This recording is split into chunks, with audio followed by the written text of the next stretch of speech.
Assalamu alaikum wa rahmatullah, que la paix soit sur vous. J'espère que vous passez un très bon ramadan et que ces jours de faim et de soif ont été aussi des jours de nourriture spirituelle et d'élévation intellectuelle et du cœur et de l'âme. Nous sommes toujours avec l'histoire d'Adam. Elle est pleine de richesses, pleine d'enseignements. Et bien que nous ayons dit un certain nombre de choses, avant de passer à la suite de son histoire à travers celle de ses deux enfants dont l'un d'entre eux commettra le premier meurtre de l'humanité, eh bien nous voulions revenir sur certaines choses que nous pensons devoir vous indiquer, notamment le sens et la symbolique qu'il y a derrière l'interdiction d'approcher de l'arbre. Nous vous avions dit que c'était au fond l'épreuve de la liberté et qu'il n'y avait pas d'épreuve sans limite imposée. Et nous voulions rajouter à ceci, au fond, que deux choses sont attirées en termes d'enseignement. La première des choses, c'est qu'il s'agit d'un arbre quelconque. Ce n'est pas l'arbre du savoir, comme l'indique la version biblique, qui fait de cet arbre-là, au fond, l'arbre du savoir, auquel le divin ne voulait pas qu'Adam et Ève ne touchent, et ce faisant, s'ils y touchaient, ils deviendraient ainsi des dieux. Ce n'est pas cette vision-là, puisque la connaissance fut donnée à Adam dès le départ, avant même qu'il ne soit question de paradis ou de péché ou autre. L'arbre n'est pas l'arbre du savoir, et le savoir n'est pas interdit à l'être humain. Et celui-ci, savoir donc, n'est pas pour l'être humain une chose de l'ordre de l'absolu, mais de l'ordre du relatif qui avance.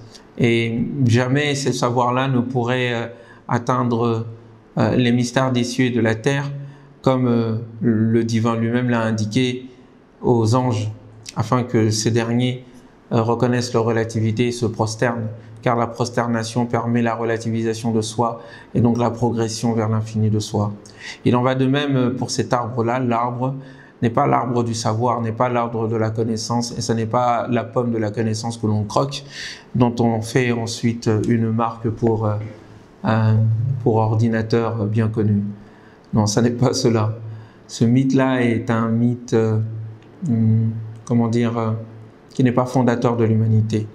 Mais bien au contraire, c'est un arbre quelconque, et vous me direz, mais en quoi est-ce que le caractère quelconque de cet arbre-là est porteur de sens? Il est porteur de sens parce qu'au fond, l'interdit en lui-même, ce n'est pas l'arbre en fait qui compte, c'est l'interdit. Le fait de dire de ne pas toucher à ceci vient mettre une distanciation entre l'être humain et la nature, d'une part, et d'autre part, elle vient fonder l'ordre moral, le monde moral dans lequel il est. Troisièmement, il vient indiquer les différentes possibilités qui existent au-delà et en dehors de cet interdit. Il est commencé d'abord comme le Coran commence d'abord par indiquer que tout le paradis, tout ce qui s'y trouve d'arbres, de fruits et de choses à manger sont offertes à l'être humain et que seul cet arbre-là n'est pas à approcher. Cet arbre-là et son interdiction viennent fonder la responsabilité, viennent fonder la liberté aussi, car il y a possibilité d'obéir et de désobéir. Et c'est ça même la liberté. Et donc, en conséquence, la responsabilité. Et c'est ce qu'il faut pour la lieutenance, c'est ce qu'il faut pour utiliser les possibilités, les capacités et les moyens que Dieu a donnés à l'être humain à travers sa lieutenance sur terre. Il faut une responsabilité, il faut une morale.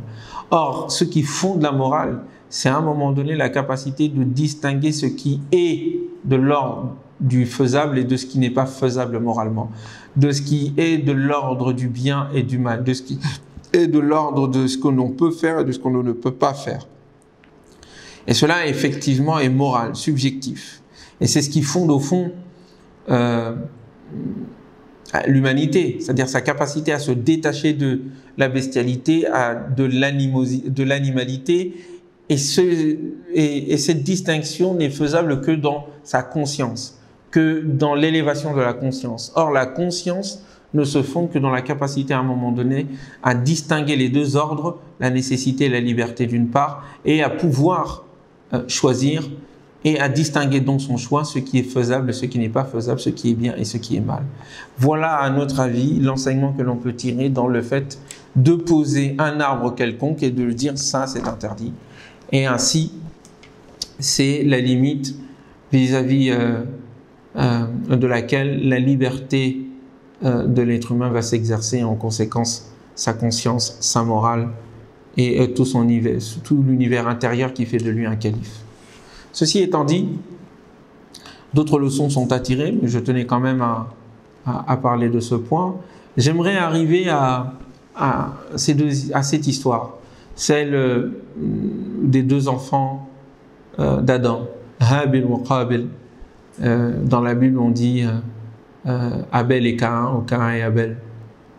Le Coran nous conte cette histoire dans la sourate Al-Maïda, la 5e sourate.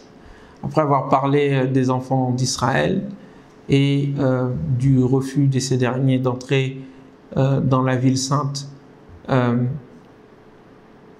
qui leur avait été promis, et eux ne voyaient d'entrer dans cette ville sainte que par les armes, que par l'expulsion de ces habitants initiaux, et ce par le combat.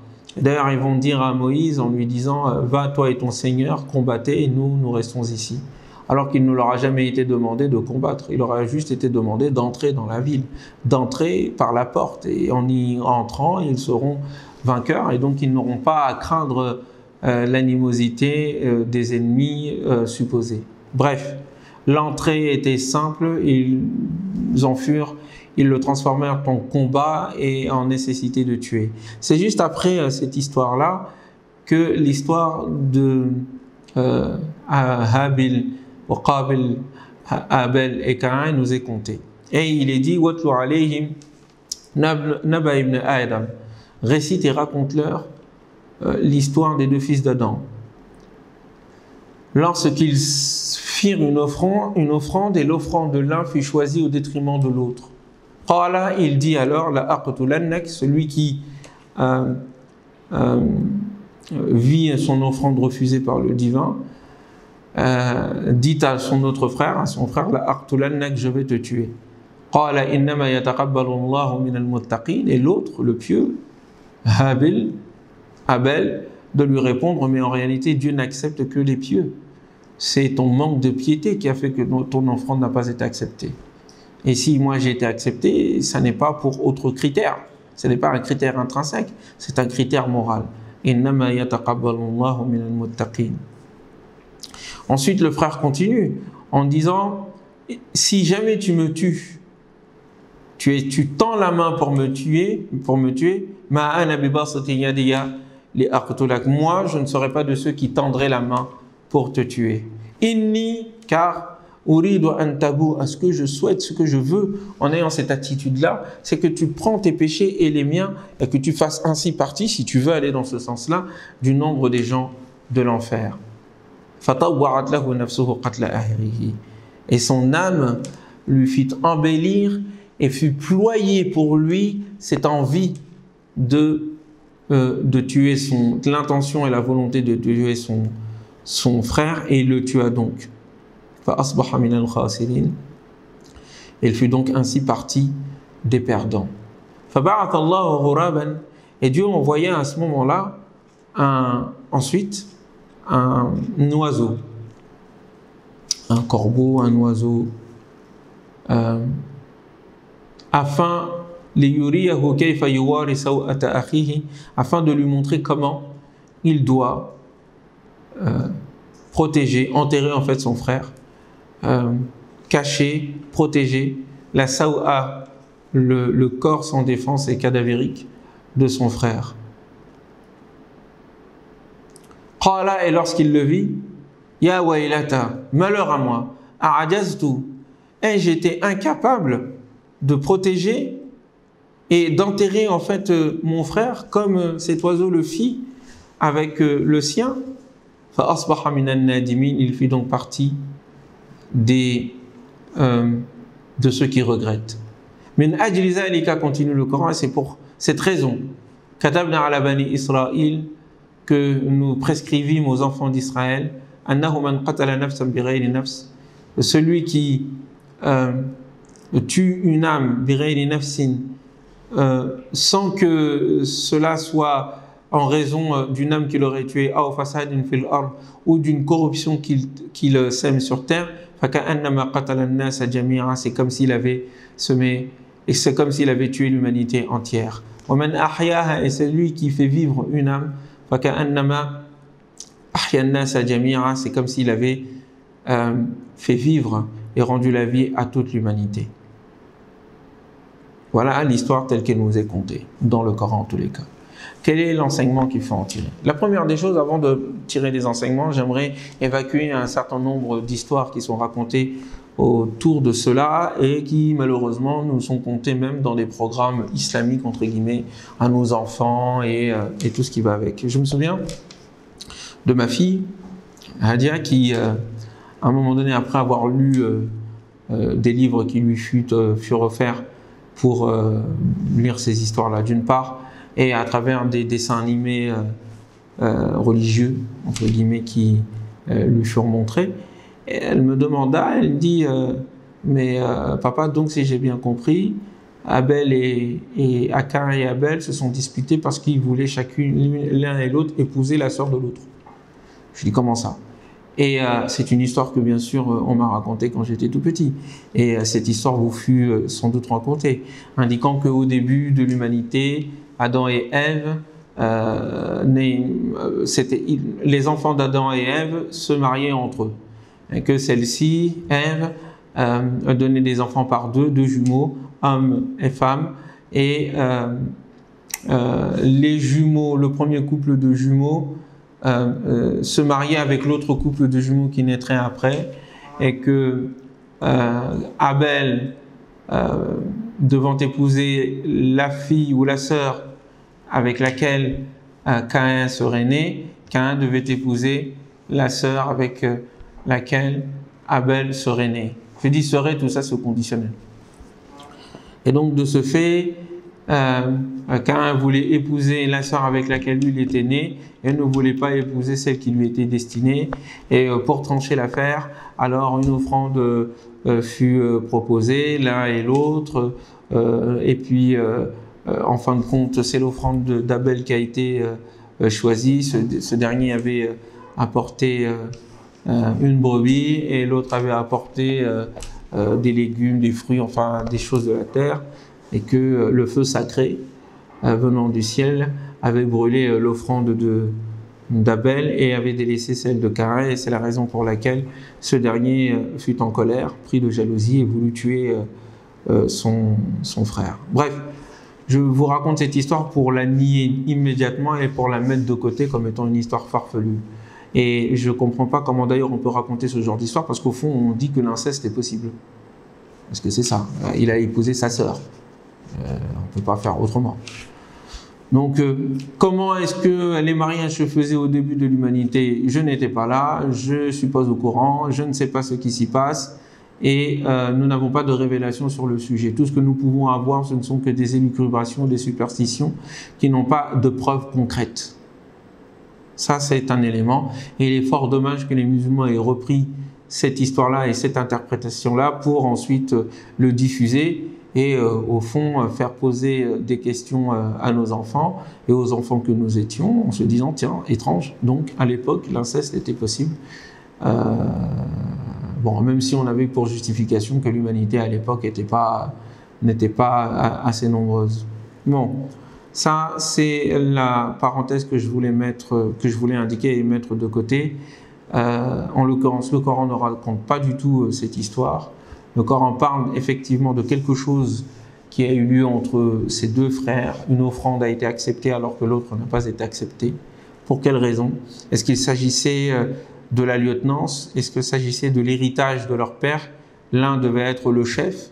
Est-ce qu'il s'agissait du choix divin quant à l'élection de l'un et au délaissement de l'autre en raison des critères de piété? Peu importe, tout cela n'est pas indiqué, même si l'hypothèse que je formule, qui devrait être étayée, mais qui, faute de preuves concrètes et d'informations beaucoup plus poussées, n'est pas donnée, je soupçonnais et je soupçonne le fait qu'il s'agissait d'une rivalité autour de la lieutenance et du leadership, en tout cas de l'imama. Mais je n'ai aucune preuve concrète pour étayer ce point, ce n'est qu'une hypothèse. En tous les cas, il y en a un qui a été choisi et l'autre qui n'a pas été choisi. Et la raison pour laquelle l'un a été choisi, c'est sa piété. Et d'ailleurs, l'attitude du frère prouve justement qu'il ne pouvait pas être choisi, parce qu'il n'est certainement pas pieux. La volonté de tuer son frère, c'est quelque chose d'énorme. Et donc il prouve par lui-même, à travers son attitude, son animosité envers son frère, la raison pour laquelle il n'a pas été choisi et son offrande n'a pas été choisie, indépendamment de savoir quel est le but et la finalité de cette offrande et qu'est-ce qui a devancé cette offrande-là comme histoire, comme contexte. Deuxième leçon que l'on peut tirer, bon, il va tuer son frère. Mais ce qui est intéressant dans cette affaire, c'est que les anges ici, voyant ce spectacle, pourraient se dire, ce spectacle, cet événement dramatique, cette tragédie, et pas un spectacle, se dire, bah voyez, on a raison, il sème le sang, il sème la corruption et il verse le sang. Et c'est directement les enfants d'Adam, les deux fils. Et donc, cela confirme notre propos. Et pourtant, il y a dans cette histoire quelque chose qui montre cette capacité de dépassement du crime, ou en tout cas de cette corruption sur terre et du versement de sang, du meurtre, qui fut, comment dire, dont l'espèce humaine est accusée. C'est l'attitude d'Abel, de Habil. Il refuse de répondre par la violence. L'un veut être violent, il veut le tuer. L'autre refuse de répondre à la violence par la violence. Il va même jusqu'à se sacrifier pour rester fidèle à un principe. Principe qui est en lui, à sa conscience. Encore une fois, il est question de piété, il est question de conscience intime de Dieu, taqwa. Dieu n'accepte que de la part de ceux qui sont pieux, de ceux qui ont conscience de Dieu. Cette conscience qui habite le cœur de l'homme et qui le met en présence de Dieu, en présence de son arbitrage, et qui fait que il s'auto-limite, il s'auto-interdit. L'interdiction de l'arbre qui devait imposer la limite, n'ayant pas forcément été compris par les parents, va être intégrée par le Fils, montrant ainsi une évolution dans l'éducation, une évolution dans la compréhension de l'humanité. Lui va retenir la leçon. Et là, il ne s'agit plus de toucher un arbre, il s'agit de refuser la violence et d'attenter à la vie de son propre frère, quitte à y laisser la vie. Je ne te toucherai pas. Je ne répondrai pas à ta violence par la violence. Je vais mettre un terme à ta violence. Après moi, il n'y aura plus de violence. Voilà ce que nous enseigne ce passage-là. Et ça montre effectivement que l'être humain est au-delà de ceux dont l'accusaient les anges. Allons plus loin. Et l'autre, Caïn ou Qabil, le meurtrier. Nous voyons que quelque chose va se passer aussi lorsqu'il voit le spectacle cette fois-ci et l'attitude d'un animal, un oiseau, par rapport à son frère, son prochain, qu'il aurait tué, montrant ainsi la scène que Caïn lui-même a vécue et montrant ainsi comment ou pourquoi il faut enterrer son frère. Et il est pris de regret. Il faut réfléchir là-dessus. Pourquoi est-ce qu'il est pris de regret? Il ne regrettait pas son acte, de toute façon. Le regret qu'il eut, c'est de ne pas avoir eu l'attitude morale que cet oiseau a eue envers son prochain. Et donc nécessité de respecter quand même la dépouille de son frère. de ne pas le trimballer comme ça, de ne pas le laisser à la merci des animaux qui vont le manger. Alors, il y a une histoire aussi qui est racontée là-dessus, et vous comprendrez que je ne suis pas, vu l'explication et la méditation que je fais de ce passage, eh bien, je ne suis pas d'accord. L'idée de dire que, en fait, l'être humain n'avait pas encore appris à enterrer les morts, et donc Caïn n'avait aucune idée de ce qu'il devait faire du cadavre. Il a juste tué son frère, mais il ne sait pas quoi en faire. Et donc, ne sachant pas quoi en faire, il le traballa des jours et des jours, et jusqu'à ce que Dieu envoie cet oiseau et qu'il lui montre comment faire. Et donc, il sut comment alors, quoi faire du cadavre de son frère défunt. Non seulement parce que je ne suis pas d'accord avec ça, parce que ça indique que l'être humain à cette époque-là n'avait pas de conscience et de compréhension de ce qui font quand même son humanité. Le propre de l'humanité, c'est d'enterrer ses morts et de ne pas les laisser à la merci des animaux. Et au fond, cette attitude-là est une prise de conscience symbolique qui est la spécificité de l'être humain. Moi, je pense, à l'instar de l'un de mes chouyours, qu'au fond, au début, je n'avais pas compris son explication. C'était le cheikh Mohamed Diako, que je cite souvent d'ailleurs. Il avait dit quelque chose à l'époque où j'étais un peu jeune et que je n'avais pas compris et que j'ai fini par saisir ensuite. Quand il disait qu'au fond, Caïn avait refusé. Et il ne voulait pas, au fait, enterrer son frère. Il voulait le laisser comme ça. Et le fait d'avoir vu quand même des animaux, des oiseaux, agir de la sorte, agir plus humainement que lui, le mit en regret, en état de regret, et au fond le poussa à réfléchir sur lui-même en se disant, bon, quand même, je ne peux pas tout de même laisser la dépouille de mon frère ainsi. Et donc, cela montre aussi une autre évolution, une autre facette de l'humanité. Même le plus sanguinaire d'entre eux, tuer son propre frère, c'est quand même extrêmement grave. Eh bien, à un moment donné, même ce dernier, même en plein milieu du péché, même en plein milieu d'un sacrilège aussi gravissime que le fait d'ôter la vie à son propre frère qui plus est, eh bien, pouvait faire preuve d'humanité à un moment donné. Qu'il n'était jamais trop tard, même pour le plus meurtrier des meurtriers, de ressentir quelque chose qui est de l'ordre de l'humanité, de l'ordre de la morale. Même face à la dépouille, même face au corps de celui qu'on a tué, on se doit d'avoir un respect pour l'humanité et pour l'être humain. Donc même ici, il y a la preuve que l'être humain évolue. Il y a la preuve que l'être humain est avant tout un être de morale. Et il y a la preuve qui vient à contester l'accusation des anges, indiquant paradoxalement que cet être humain est capable de dépassement. Il est capable de s'améliorer. Il est capable de comprendre. Il n'est pas piégé et il n'est pas condamné à répéter les mêmes erreurs. Il n'est pas condamné à refaire les mêmes péchés. Et le péché en aucun cas ne peut être plus grand que lui, sauf si il décide de faire autrement. Voilà la leçon que l'on peut tirer. Et donc, de ce fait, à partir de cette histoire-là, une décision, entre guillemets, législative, en tout cas morale, elle va être donnée aux enfants d'Israël.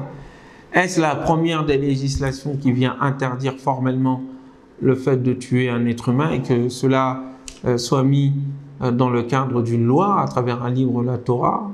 Peut-être.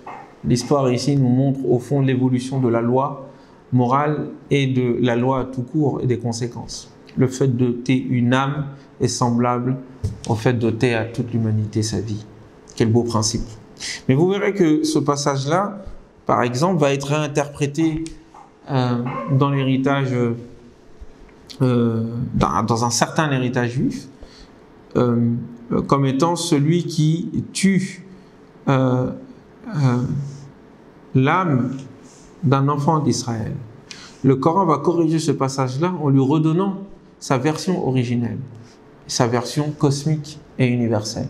Elle n'est pas tribale, elle n'est pas restreinte au fait de tuer une âme, l'âme d'un Israélite ou un Israélite, mais plutôt le fait de tuer une âme quelconque, équivaut à tuer toute l'humanité. Et cela doit être un principe qui doit être enseigné à l'ensemble de l'humanité depuis le plus bas âge, en indiquant comment moralement est-il détestable de tuer un être humain, comme il est détestable, un être humain quelconque, comme il est détestable de tuer son propre frère.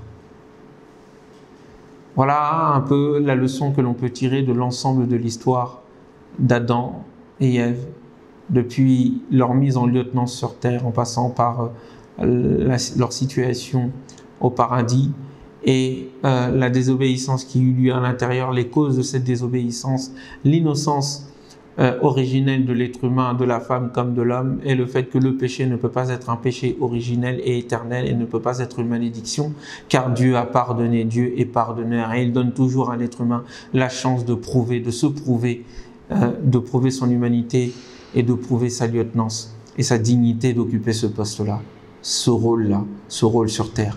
Les enfants d'Adam, dans l'attitude du premier qui se laissa tuer pour ne pas être violent et tuer son propre frère d'une part, et même à travers l'attitude morale en fin de compte, dans la grande immoralité de son frère meurtrier, eh bien, dans toute cette histoire-là, il y a toujours l'humanité qui évolue, l'humanité qui comprend, l'humanité qui est capable de s'échapper du piège existentiel, de l'accusation existentielle, de la malédiction existentielle qu'anges ou démons, mais surtout les démons, ont voulu tisser autour de l'avenir de l'humanité. Il nous faut comprendre cette histoire pour ne pas répéter cette erreur-là. Il nous faut comprendre cette histoire pour sortir de ce piège-là. Il nous faut comprendre ces histoires pour être des véritables lieutenants sur terre. Je vous souhaite la paix. Je vous souhaite un bon Ramadan. Assalamu alaikum wa rahmatullahi wa barakatuh.